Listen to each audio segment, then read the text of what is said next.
Are you looking for a way to connect with other homeschool families, but your community seems to be missing a piece? If you're ready to start a homeschool co op, then this is for you. Everything you need on how to start a homeschool co op. And anyone can start a homeschool group. You just need the right tools to get started. Homeschool groups are a great way to connect with other homeschool families. So, we've been a part of our homeschool co op for 10 years now. Our kids have made good friends, and so have I. And there's something for the whole family. This is what appealed to me the most. Regardless of the age, the kids could participate. This podcast will give you the tools you need, or at least point you in the right direction on how to start a homeschool co op.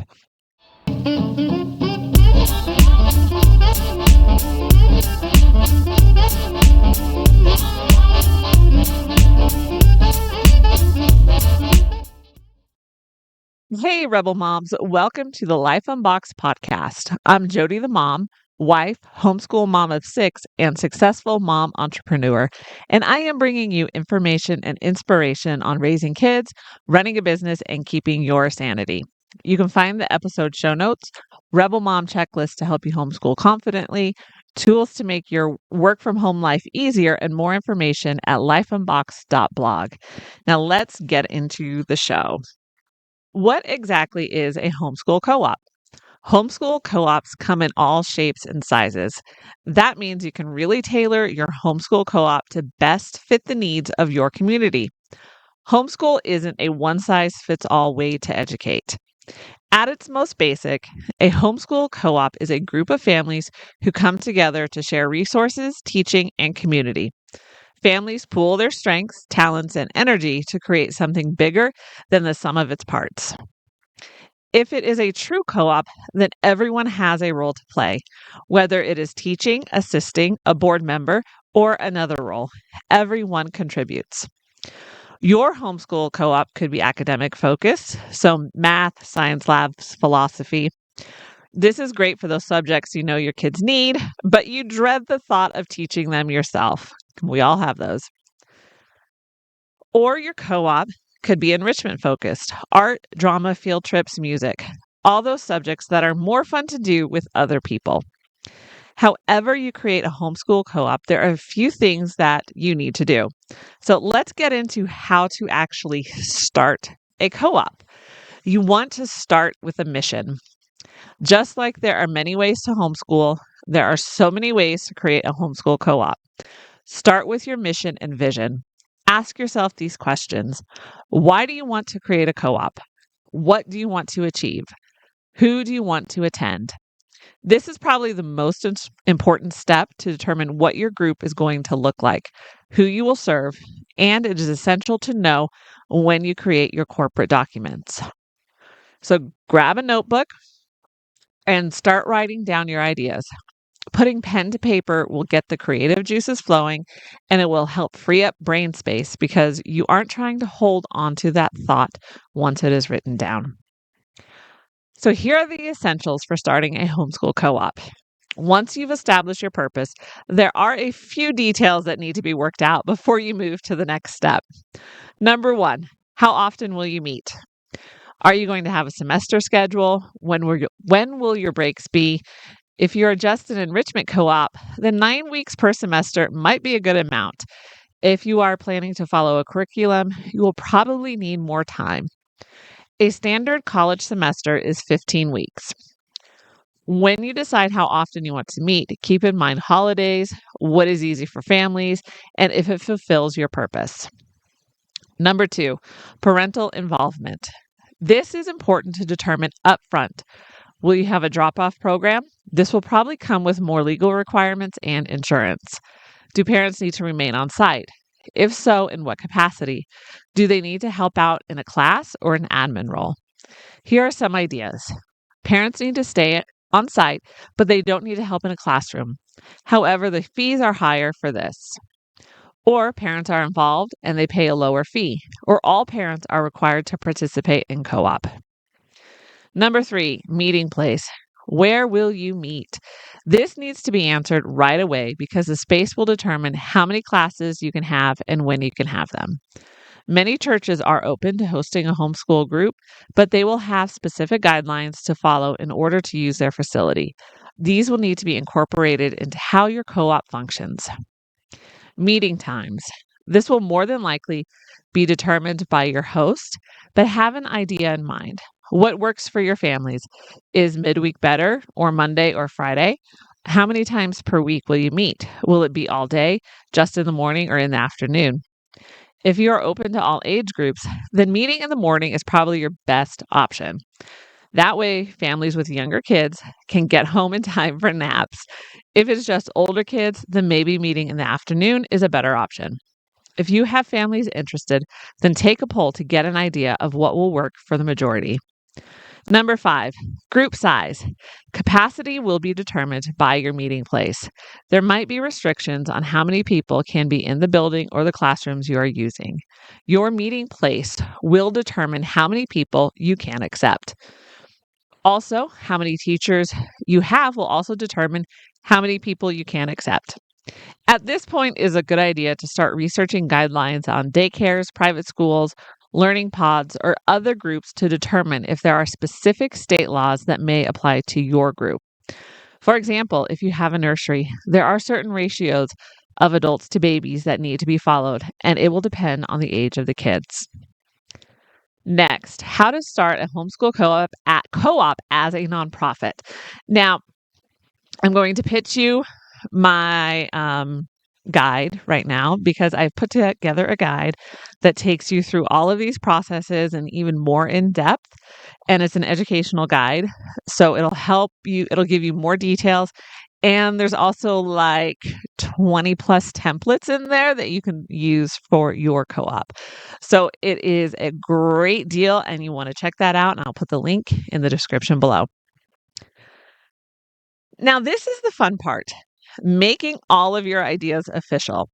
Becoming a legal organization is going to protect you from being personally liable for what happens at co-op, and it will make it easier to get the appropriate insurance for your homeschool co-op. So let's turn your co-op into an official nonprofit organization. And again, this is for educational purposes only. I am not a lawyer or an accountant or anything like that. So this is just informational and educational. It's basically, I want to give you an idea of what you need to look for and what you need to research and what you need to ask. Number 1, define your mission and purpose. Go back to your ideas for your mission and purpose and craft a purpose statement that aligns with the requirements of a 501c3. It should be a concise statement of 1 or 2 sentences that captures the heart of your organization and clearly states the public benefit you provide. So, according to the IRS, link in the description below, the exempt purposes set forth in Section 501c3 are charitable, religious, educational, scientific, literary, testing for public safety, fostering national or international amateur sports competitions, and preventing cruelty to animals or children. So your bylaws will more than likely contain your purpose statement, which clearly states that you are an organization that operates as exclusively for charitable purposes. You will also have a mission statement, which defines what you actually do. Here is an example of a purpose statement. This corporation shall be organized and operated exclusively for charitable, scientific, literary, and educational purposes, subject to the limitations stated in the Articles of Incorporation. The purposes the purposes of this corporation shall be to engage in any lawful activities, none of which are for profit, for which corporations may be organized under whatever, and usually you list your state statute and Section 501c3 of the Internal Revenue Code of 19545 or their corresponding future statutes. It's a mouthful. So this statement clearly expresses the nonprofit status of the organization, and it states that the organization will not engage in for-profit activities. So here's an example of a mission statement. So name of your organization is a Christian homeschool co-op dedicated to equipping and supporting Christian home educators through academic enrichment, fellowship, discipleship, and biblical encouragement. Our co-op exists to foster a Christ-centered learning environment where families can grow together, share resources, and cultivate a love of learning rooted in faith. So once you have those mouthfuls completed, you're going to move on to number 2, and that is to choose a name. So choose a name that clearly communicates your mission, but is flexible enough to grow with your organization.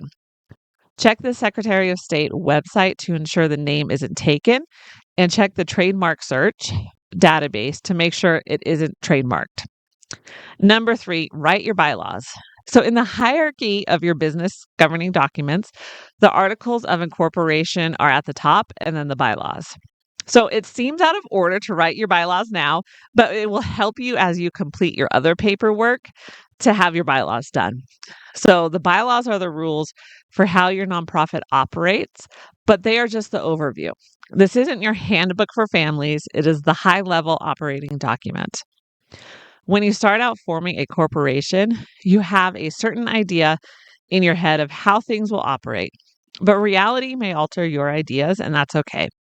Keep your bylaws practical and straightforward. You can always amend them later, and I suggest revisiting your bylaws every 3 to 5 years to see if there is any adjusting that needs to take place.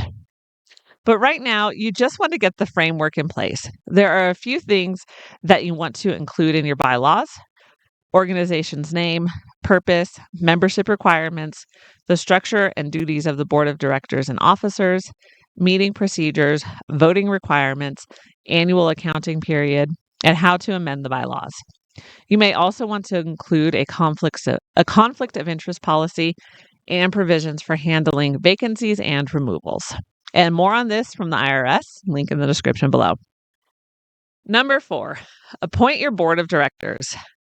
Yes, you want to have your board in place before filing any official documents, because they need to be listed on the documents, or in some cases, you need to state who the board is. So you want to have your board in place.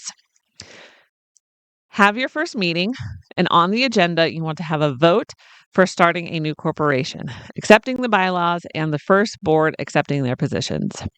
If your state requires it, you also want them to confirm their consent to be on the board. Most states require at least 3 board members. Some states require less, so check with your state on the requirements. It usually looks better for a nonprofit to have 3 or more board members. So rule of thumb is just 3 or more board members. Typically, a board will consist of a president, vice president, and this may be optional, secretary, and treasurer. Number 5, file your articles of incorporation. Depending on your Secretary of State, you may need to write these yourself, or there is a template provided that you just fill in. Check with your Secretary of State website to get the steps on filling in your articles. This is the first document you will file, and it officially forms your organization. The biggest mistake I've seen many nonprofits make is filing their bylaws as their articles of incorporation. It is just giving too much information that isn't required to the state. You don't want to update your articles of incorporation every time you amend your bylaws. So keep these 2 documents separate. Your articles of incorporation should include, but check your state requirements, name and duration, purpose, principal address and mailing address, registered agent, and your dissolution clause. Number 6, get your employer identification number. And this is free to get from the IRS, link below. And this is the number you use to file taxes, open a bank account, and for any other business conducted on the organization's behalf. The website is easy to use, and you can file for it yourself. There are 30 third-party websites willing to take your money to do it for you, but that is completely unnecessary. The IRS website will walk you through each question, so read them carefully and answer them. That's it. You have an EIN number. Number 7, apply for 501c3. So more than likely, you'll be able to complete the 1023 EZ form. This is a streamlined form for smaller organizations. If your annual revenue is under $50,000 and your assets under $250,000, you are more than likely eligible. There is an eligibility worksheet found at the end of the instructions for 1023 Easy, link below. So before you start to file, go through the worksheet. You will complete the form online. The cost of the filing is $275 as of this writing, so that's $275. And the form isn't difficult, but it will require time. Answer the questions thoroughly. Most of the information required will be in your bylaws. It can take anywhere from 2 months to 6 months to receive your determination letter. And this letter approves your tax exempt status. But here's the good news. The determination letter will be effective from your date of incorporation, as long as you file within like 27 months of being incorporated. So again, this information is current as of this recording, but be sure to do your research as things may have changed. Number 8, open a bank account. Call the bank of your choice because you may need an appointment to open a business account. I've discovered that most banks aren't familiar with opening a nonprofit account, so know your stuff. You will need your EIN letter, articles of incorporation, and a resolution or minutes from the board authorizing the account and who can be on it. Like I said, some of my interactions with the bank, they also wanted the determination letter, but I had to insist that it wasn't necessary to open the account. And I did send it to the bank once we received it, because under the IRS rules, link below, you are allowed to function as a nonprofit while your application is pending. So you don't need that determination letter that determines your tax status to open a bank account, even though they might tell you you do. Just inform them that you don't. Number 9, register as a charity in your state. Each state has its own charity guidelines, so be sure to check with your Secretary of State. Many states also require registration for charitable solicitation. In other words, if you're going to ask for donations, you need to register in that state. If you want to be exempt from sales tax, you will need to apply for that as well. Your state may require separate filings for state income tax or property tax if you have property. Again, this is if you need to become tax exempt from that. And the Secretary of State website should have all the requirements listed. I know, it's a lot of research you will be doing. And there may be other requirements, so be sure to check with your specific state.